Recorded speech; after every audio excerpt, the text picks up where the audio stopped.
Hello everyone, welcome to the talk today. Pleased to meet you. I don't know if you want to use the earphones or not. I've never seen these before. It looks kind of fun, a bit like a silent disco. My name's Roger Diath. I'm the Managing Director of Mondu here in the UK. Today's talk, I'm going to focus on buy now, pay later, which I'm sure everyone is very familiar with, but taking a slightly different slant. Can buy now, pay later be doing good in the economy? Is there a way that we can look at buy now, pay later in a different way and actually think about how it could benefit society and improve relations with small businesses, for example? So what I'm going to go through today is like a high-level view of where we are today in terms of e-commerce, buy now, pay later in the consumer space, and also talk a little bit about how I think in the business world this actually works better than in the consumer space. So let's crack on. Hopefully if you're at the e-commerce expo, this should sort of be familiar with you. So this is e-commerce sales in the UK over time. Now the good news is we're back to growth. The bad news is obviously COVID was such a big impact to the e-commerce environment, as you can see here.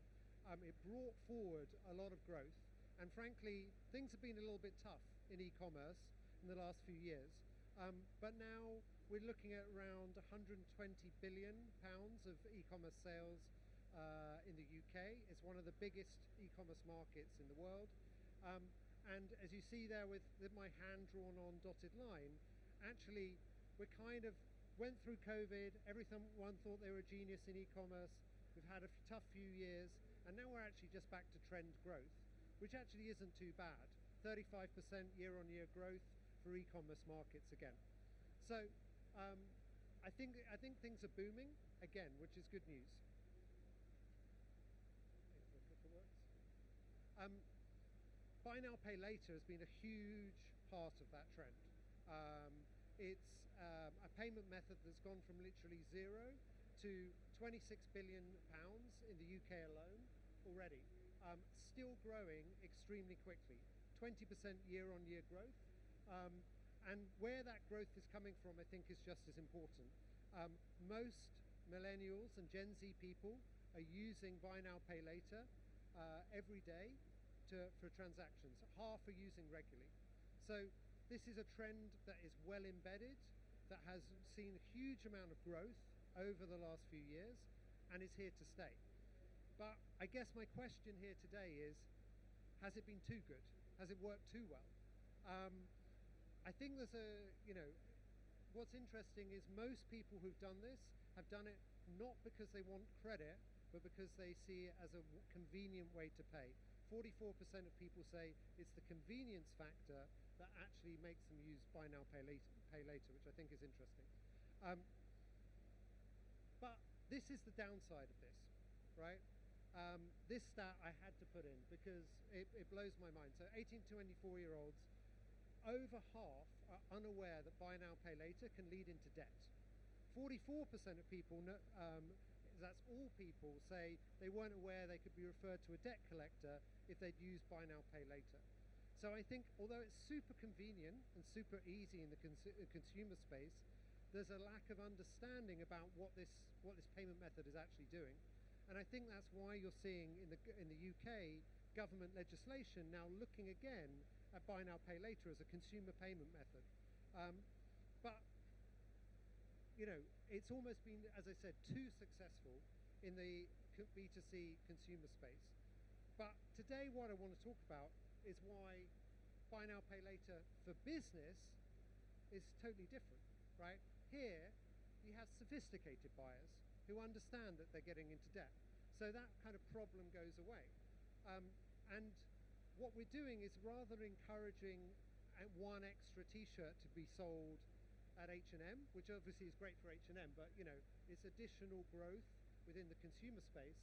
In the B2B space, what you're doing is saying wholesalers for the first time could give a small business, a small restaurant for example, a line of credit where they wouldn't be able to before. That business can then sell their stock to customers, make money, and then order more stock, they get an instant injection of cash flow. So suddenly they've sold the steaks, burgers, drinks before they've had to pay for them. I realize this is kind of basic stuff, but this is not how most small business operate today. They're paying up front, they have trouble with their suppliers. The nice thing here is by injecting credit into this process, if you could do it more universally, then you actually get a virtuous growth. You get the businesses, the restaurants, the small retailers, the mum and pop shops selling more, ordering more with the wholesalers, and actually providing better economic growth prospects. So that's why I feel like in the business side of Buy Now, Pay Later, you're actually really supporting the economy rather than just growing individual actors. And that's what makes me really excited. You might say, wait a sec, Roger, what the hell are you talking about? Like invoices for businesses have been around forever. This is like, a normal way of doing business. What's different, right? And I think there's a couple of things. One is, this is a slightly horrible American word, but the consumerization of payments is a big trend we talk about. So this is where we say 80% of business buyers are unhappy or expect the same experience they get in the consumer space. So, and this also blew me away, that 75% of business buying decisions are made by millennials.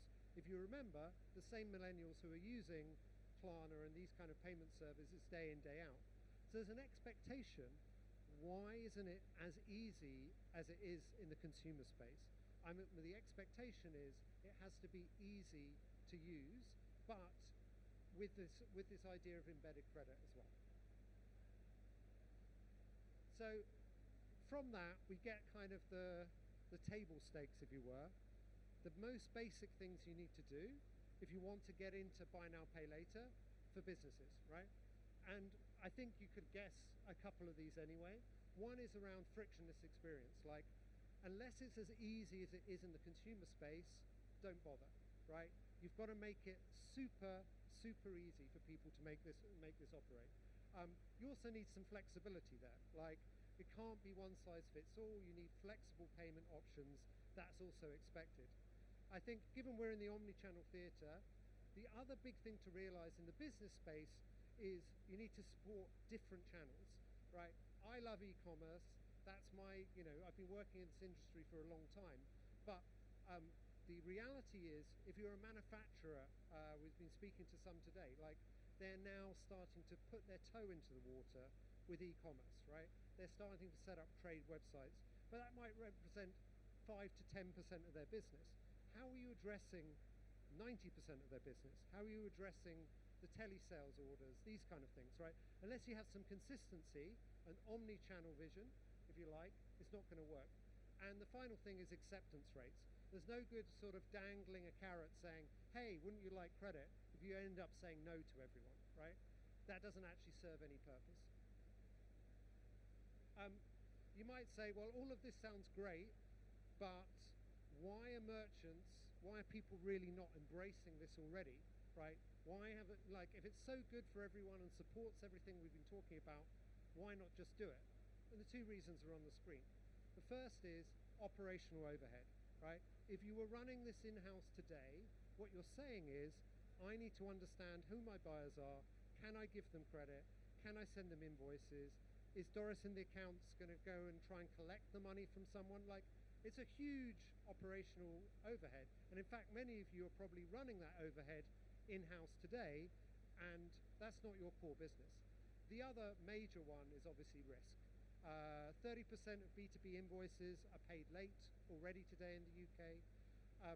The big issue here is people don't want to take on the risk. They'd rather get paid up front, they know what they're doing. But, as I said, then you're missing out on that virtuous circle of growth, whether you're a wholesaler or a manufacturer. So, you need to be able to address this as well, or else no one's going to go for it. So this is kind of what we did at Mondu. We took on the first hardest challenge we could think of, which was offering businesses buy now, pay later, but just in the checkout, right? To make that work, we need to make a decision on the business within 2 seconds of whether they're a good credit risk. Because unless, if you're living in the online world, you can't send off some paperwork and wait a week. You need to place an order there and then. So it has to work instantly.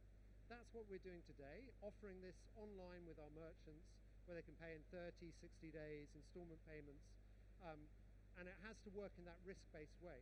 The other point is, as we saw before, unless we take away all of the pain, you have to fix everything or else no one's going to do it. So we take on the risk. It's on us, right? If we credit check the customer, but also if they don't pay, that's on us as well. We do all the collection and dunning and billing behind it. So from the end user customer, it just feels like, oh great, I get 30 days to pay, but all the operational overhead just disappears as well. Now, we were really excited about this. We were like, we've nailed it, we're done, online channels are done, this is great. But literally our first customer, which makes massage chairs and these kind of things, supplies them to industry in Germany, said, this is great, this is 10% of our business. What do we do for the 90% of our business where this is a massive issue? So immediately we actually produced what we call like an online order portal, which allows you to do this as well. So this means when you're a telesales agent, or even they use it at trade shows like this. They have people on trade shows signing up and doing it. So you get the same experience as a customer, whether you're buying online or offline. You get the same exact credit terms, the same process.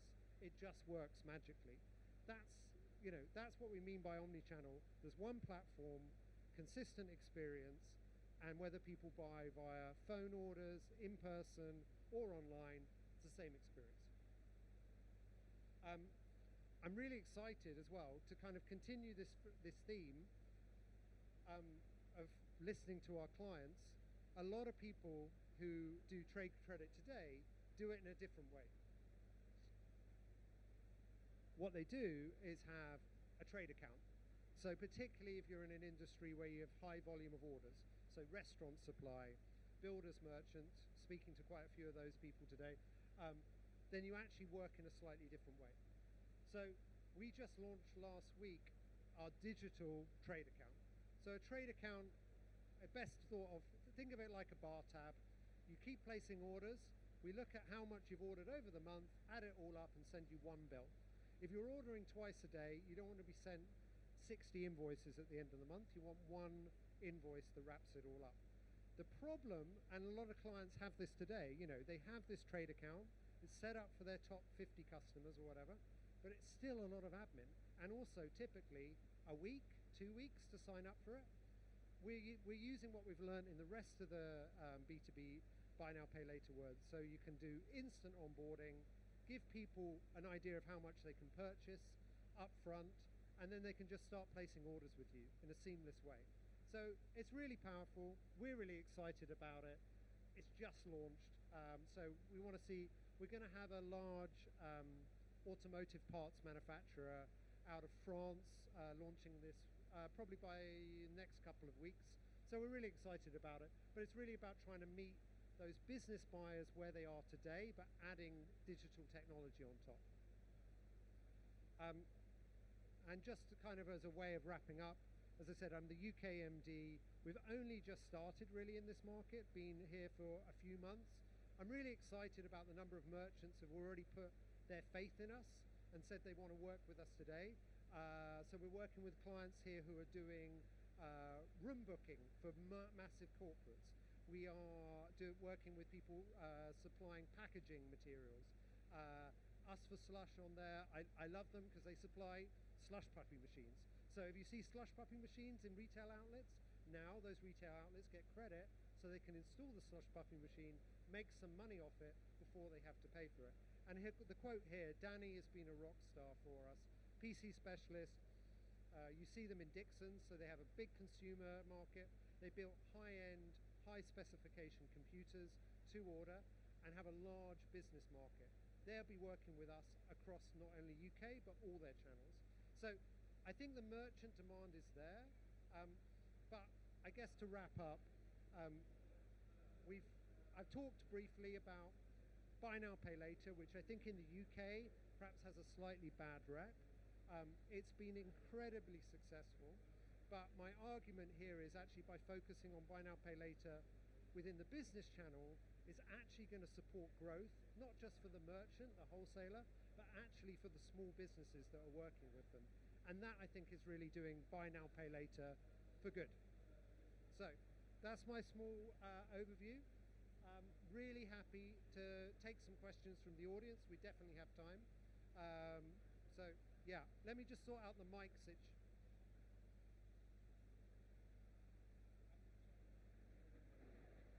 Thanks for that, Roger. That was really interesting. As you suggested, I'm sure there are a few others here that offer trade credit terms, and we're running a whole team on accounts managing this. We're not a bank. I have to occasionally remind my customers that we're not a bank, and in the last 2 years we've moved many of them off credit terms just onto cash only. But I am interested in Mondu and what you can offer. What are the costs associated with using a buy now, pay later? What does that mean? And also credit worthiness. How do you assess it so quickly? What are you looking for? What are the indicators? Because presumably that's under financial regulation, so you're having to put that through a rigorous check. How do you do it so quickly? Yeah, I think I'll answer your second question first, which hopefully you all heard, which is really how are you doing, in summary, how are you doing this risk check so quickly, right? And in a way, that's kind of our secret sauce, but we're obviously using third-party credit reference agencies, as you expect, but also our own data and our own modeling internally as well to actually make very quick decisions on credit worthiness of these business buyers. As we expand more, we're going to see the same buyer come to us again and again, particularly as we work, as we start working with, more and more electronics people, we'll see the same buyer and we can make a quick judgment based on their payment history, not just with that one merchant, but with them as a whole, right? And also we will use signals from their own payment behavior with us, right? So obviously, if they continue to be good buyers with us, then we can extend further credit to them, and that can increase in time. Your other question was around cost. I mean, obviously, I'm going to say it varies, right? But basically, the way it works is we pay you the money up front. So as a merchant, someone's placed £1,000 order with you, we will credit check them, we approve them, we will send you the money, typically 7 days after you've shipped the goods, but we'll take off a few percent, not much, off that cost, and that covers the whole processing, payment, collection, our credit risk, everything. The variables there are about the volume of trade you do, and also the size of orders you do. But happy to connect afterwards to give you more detailed questions on that. Other questions? Anyone? On anything?